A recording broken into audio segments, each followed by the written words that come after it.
ချစ်တော်ဓမ္မမိတ်ဆွေညီကိုမောင်မများမင်္ဂလာနံနက်ခင်းပါလို့ခရစ်တော်နာမဖြင့်နှုတ်ခွန်းဆက်ပါတယ်ဒီနေ့မှာတော့ဖြင့်နှုတ်ကပတ်တော်အားဖြင့်ရှမသက်ခရစ်အခန်းကြီး9အပိုက်ငယ်ခွန်8နှစ်ပိုက်မှာတောင်းကြလော့တောင်းလင်ရမည်ရှာကြလော့ရှာလင်တွေ့မည်တကားကိုခောက်ကြလော့ခောက်လင်ဖွင့်မည်တောင်းသောသူမည်ဒီကရ၏ရှာသောသူလည်းတွေ့၏ခောက်သောသူအားလည်းတကားကိုဖွင့်၏လို့ပြောပါတယ်။နော်သခင်ယေရှုခရစ်တော်ကိုယ်တော်တိုင်မိန့်မြွက်သောစကားပဲဖြစ်ပါတယ်။နောက်ဒီနေ့သခင်ယေရှုခရစ်တော်ဘာပြောသလဲဆိုတာကိုကျွန်တော်တို့လေ့လာကြည့်တဲ့အခါမှာဆုတောင်းဖို့ရန်ပြောပါတယ်ကျွန်တော်တို့နော်အခက်ခဲကြုံတဲ့အခါဖြစ်စေဝမ်းမြောက်တဲ့အခါဖြစ်စေဟလာချီးမွမ်းစရာရှိသောအခါပဲဖြစ်ပါစေဘုရားသခင်ကိုဆုတောင်းပတ္ထနာပြုခြင်းအပြင်ချီးမွမ်းမှုဖြစ်တယ်လို့ကျွန်တော်တို့တွေ့ရတယ်။ဒါကြောင့်တမန်တော်ရှင်ပေါလုတို့ဟာထောင်ထဲရောက်သွားတဲ့အခါမှာညတကောင်အချိန်မှာထောင်ထဲမှာထပြီးတော့သခင်ဘုရားကိုပတ္ထနာပြုတယ်။နောက်ထပြီးဘုရားသခင်အကုန်တော်ကိုချီးမွမ်းကြတယ်။ပတ္ထနာပြုတယ်ထပြီးဂုဏ်တော်တွေချီးမွမ်းကြတဲ့အခါမှာအံ့ဩပွေရာထောင်တကားတွေပွင့်တယ်။ဒီနေ့ယုံကြည်သူအသက်တာမှာပဲဖြစ်ဖြစ်ဘုရားသခင်ကိုမြည်ဆန်းမယ်ဆိုတဲ့မယုံကြည်သေးသောသူပဲဖြစ်ဖြစ်ဘုရားသခင်အထူးအခွင့်အရာကိုပေးထားတာကျွန်တော်တွေ့ရပါတယ်။ဥပမာပေါ့ကျွန်တော်ကတစ်ချိန်ကဒါတတိခံရရင်မယုံကြည်သူဖြစ်တဲ့အခါမှာကျွန်တော်သေရှင်နဲ့ကျွန်တော်ကြုံတဲ့အခါမှာအားကိုးစရာဘုရားပဲကြံတယ်ဆိုတော့ကျွန်တော်သိလိုက်တယ်အဲ့ဒီချိန်မှာအိုးဘုရားရှင်ကျွန်တော်ကဲပါကျွန်တော်သေရတော့မယ်။ဘာကြောင့်လဲကြုံတာကလည်း poison ဆိုတော့သေတော့မယ်ဆိုတော့ကိုယ့်ကိုယ်လည်းသိနေတယ်။နော်ပြောမယ်ဆိုရင်တော့အရင်တစ်ခါလဲကြုံတယ်ဖြည့်စည်းတွေရှိတယ်အခုတစ်ခါကြုံတယ်ဖြည့်စည်းမရှိဆိုတော့ကိုယ့်ကိုယ်သိနေပြီငါတော့ဒီတောတွေတောင်တွေကြားထဲမှာပဲသေမှာပဲကိုယ့်ကိုယ်လုံးဝယတိပြသိလိုက်ပြီအဲ့ချိန်မှာမိသားစုနေလဲကိုယ်ကွင်းရတော့မယ်ခွဲရတော့မယ်ပေါ့ဒါပေမဲ့အဲ့ဒီအချိန်မှာတောင်းကြလို့တောင်းလင်ရမည်ရှာကြလို့ရှာလင်တွေ့မည်ပြောနေတာဘုရားကိုစိတ်နှလုံးနဲ့အကျွမ်းမဲ့တောင်းပြီးစိတ်နှလုံးအကျွမ်းမဲ့နဲ့ဘုရားသခင်ကိုရှာလိုက်တဲ့သဘောပေါ့နော်ဒါကြောင့်တကားကိုခောက်လေဖွင့်မည်ဆိုတာတောင်းလိုက်တဲ့စကားလုံးတွေကျွန်တော်တို့ဘုရားသခင်ကိုရှာလိုက်တဲ့ကျွန်တော်တို့ရဲ့နှလုံးသားအခြေအနေတွေကဘုရားသခင်ရဲ့နှလုံးသားကိုလုံးဝထိတွေ့ပြီးတုတ်ပြန်လာတဲ့တကားဖွင့်ခြင်းပဲပြောရမှာ။ဘာကြောင့်လဲဆိုတော့တခါတည်းကျွန်တော်တို့ကတလွဲတောင်းကြတယ်လို့ပြောတယ်ကျမ်းစာမှာနော်စိတ်တွေဟိုရောက်ဒီရောက်နဲ့ကျွန်တော်တောင်းကြတဲ့အခါမှာစိတ်နှစ်ခွရှိတော်လူလို့ပြောတယ်နော်စိတ်နှစ်ခွရှိတော်သူရှင်အကုတ်ကဘုရားသခင်လက်တော်မှာဘယ်အရာမှမရဘူးမှန်ပါတယ်ကျွန်တော်တို့ကအခက်ခဲမကြုံမချင်းဒုက္ခမရောက်မချင်းဟာလာအကြီးအကျယ်ဘေးကျပ်နံကျပ်မရောက်မချင်းကျွန်တော်တို့ကဘုရားသခင်ကိုတောင်းတဲ့အခါမှာပြောမယ်ဆိုလူမြင်ကောင်းတောင်းတာမျိုးတွေဖြစ်မယ်ဟာလာတခါကျစိတ်မပါဘူးတောင်းလိုက်တာဖြစ်မယ်တခါကျအာယုံကထွေပြားပြီးတော့ဘုရားဘုရားဘာဖြစ်လဲဆိုပြီးတော့ကျွန်တော်တို့ကတောင်းလေရှိကြတာပဲဒါပေမဲ့တကယ်နဲ့လူဟာဒုက္ခအကြီးအကျယ်ရောက်ပြီဖះမှမကယ်ရင်တော့ဘယ်သူမှလည်းကိုယ်မကယ်နိုင်တော့ဘူးမျောလင့်ရလုံးဝမဲ့နေပြီအဲ့ဒီအချိန်မှာဟုတ်လားဖះပဲဆိုတာကိုအဲ့ဒီအချိန်မှာလူကဖះကိုတလာတယ်ဒါကြောင့်ဖះဆိုတာရှိတယ်ဆိုတာကိုတော့ဒီဖြစ်ရင်ကျွန်တော်တို့ရဲ့အသိစိတ်ကနာစိတ်ကကျွန်တော်တို့နာဝိညာဉ်ကဒီလိုအချက်ပေးတာဒီအချိန်မှာဖះပဲငါ့ကိုကယ်နိုင်မှာပဲဆိုတော့နောက်ဆိုဖះရှင်ကယ်ပါဗောအဲ့ဒီတော့ကျွန်တော်ဆိုရင်ကယ်တော့ဖះအသက်ရှင်ခွင့်ပြန်ပေးတာပေါ့အတူကျုံပြောတယ်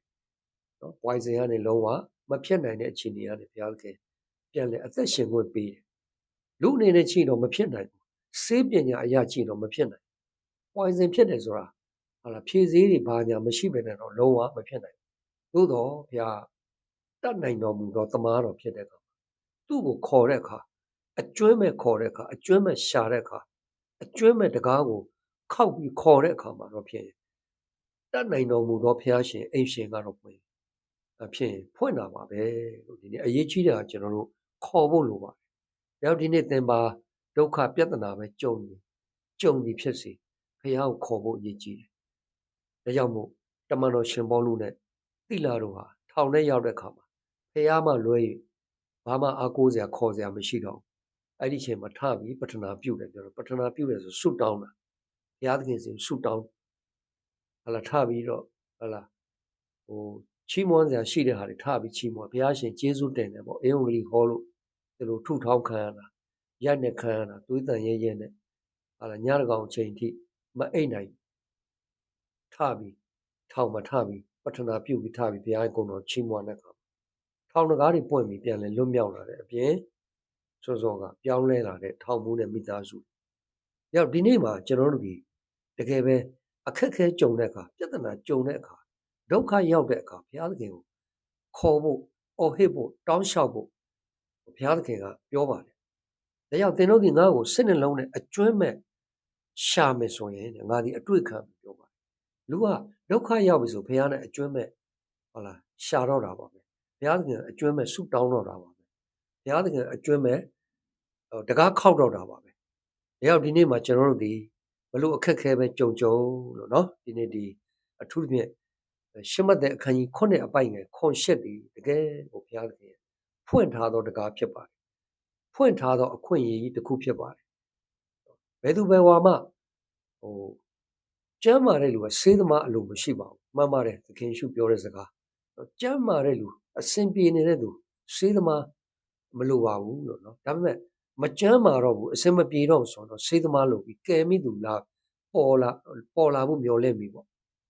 အစင်မပြေတော့ဘူးဆိုရင်တော့ကဲတင်မဲ့သူတော့လိုတာပါပဲနော်သခင်ရှုခရစ်တော်ဒီကဲတင်ရှင်မေရှိယဖြစ်ပါတယ်နော်ဒီနေ့ကဲတင်ရှင်အပြစ်မှာကဲချွတ်မိကဲတင်ရှင်ဖြစ်ပါတယ်ဒါကြောင့်ယေရှုခရစ်တော်တရားဖြစ်တယ်နော်ဒီနေ့အပြစ်မှာကဲချွတ်မိကဲတင်ရှင်လို့အဓိပ္ပာယ်ရတော့ကြောင့်ဒီကနေ့ချစ်တော်ဓမ္မမိတ်ဆွေညီကိုမောင်မများခရစ်တော်၌ညီကိုမောင်မမိသားစုများဒီနေ့ခရစ်တော်ကိုမရသေးပေမဲ့မြည်ဆန်းဖို့ရပြင်ဆင်နေသောဟာလားဒီနေ့ညီကိုမောင်မများသခင်ခရစ်တော်ရဲ့ဖွင့်ထားသောတကားဒီပါလေတောင်းပါတောင်းကြလောတောင်းလေရမယ်ဘလို့အချိန်မှတောင်းမလဲလုံးဝမတတ်နိုင်တော့ဘူးလက်လျှော့လိုက်ပြီစေပညာအရ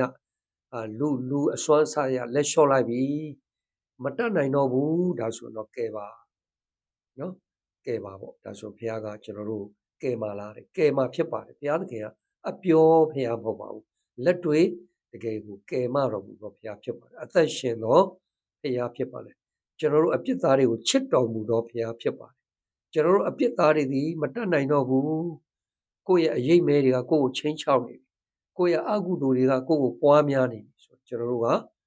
မျက်လုံးပြူမျက်စံပြူဖြစ်ပြီဆိုရင်ဒီနေ့ခရစ်တော်ဒီငါ့ကိုခေါ်ပါနော်ငါထူးပါမယ်လို့ယေရမိမှာလည်းပြောပါတယ်။ဒါនេះတောင်းကြလောတောင်းလင်ရမည်ရှာကြလောရှာလင်တွေ့မည်ခောက်ကြလောခောက်လင်တကားဖွင့်မည်ခရစ်တော်ထူးမဲ့တကားပြောပါတယ်နော်တောင်းတော်သူမည်ကရ၏ရှာတော်သူလည်းတွေ့၏ခောက်တော်သူအားလည်းတကားကိုဖွင့်၏လို့ပြောပါတယ်အပိုင်ငယ်9မှာသားသည်မုတ်ကိုတောင်းလင်မိမိသားအားကြောက်ကိုပေးမိသူငါးကိုတောင်းလင်မွေကိုပေးမိသူတစုံတယောက်မြတ်သင်တို့တွင်ရှိသလိုမှန်ပါတယ်လောကအဖေမိဘသားသမီးတွေဟာလားမုတ်ကိုတောင်းရင်ရောကြောက်ခဲယူ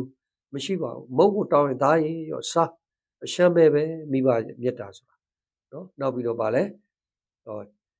ငါးကိုတောင်းရင်မွေကိုပေးမိငါးကစားစရာမွေရောအစိတ်တောက်ရှိတယ်ပေးမလားမပေးပါဘူးအဲလောကမိဘနဲ့နိုင်တာဖြစ်ပါတယ်သခင်ယေရှုခရစ်တော်လောကမိဘတော်ဒီလိုမျိုးဟာလာအကျိုးပြုပြီးချစ်တယ်ဆိုရင်ဒီနေ့အသက်ရှင်သောဘုရားဖန်ဆင်းရှင်ဘုရားလူကိုဖန်ဆင်းထားသောဘုရားအပြစ်သားတို့ချစ်တဲ့ဘုရားသည်ဒီနေ့ကျွန်တော်ဒုက္ခရောက်တဲ့အခါနော်ဒုက္ခရောက်တော့ခေါ်တဲ့အခါဘယ်တော့အခါမှမငင်းပါဘူးလို့နော်ဒီနေ့ကျွန်တော်ကိုယ်တိုင်လည်းသက်သေရတယ်လို့ရှေးတမန်တော်ကြီးများတွေလည်းသက်သေရပါတယ်နောက်ဆုံးတစ်ချက်မိုးဆက်နဲ့အပေါင်းပါတွေဟာတကယ်ကိုပင်လယ်နီကိုဖြတ်တဲ့အခါလူမတတ်နိုင်ဘူးပင်လဲဆိုတာဘလို့လို့သင်္ဘောမရှိဖောင်မရှိပဲကူးလို့ရမလို့လူက9သိန်းရှိတယ်ယောက်ျားကလေးမိန်းမမပါတွက်လိုက်သန်းချီရှိတယ်ဘလို့လို့အရေးချောင်းဖြတ်ကူးမလဲတဲ့ပင်လယ်နီကိုနော်ရက်စီကိုဘလို့လို့ဖြတ်ကူးနိုင်ဒါပေမဲ့ဘုရားသခင်မောရှိရဲ့တောင်ဝေးတော်အပြင်ကဲငါပင်လယ်ခွဲပေးမယ်ပေါ့နောက်ဆုံးအလွယ်ပြောရင်ပင်လယ်ကိုနှစ်ချမ်းခွဲပေးတာဘယ်ဘုရားကပင်လယ်နှစ်ချမ်းခွဲတာရှိတော့ချစ်တော်ဓမ္မမိတ်ဆွေများဒီနေ့ဒါက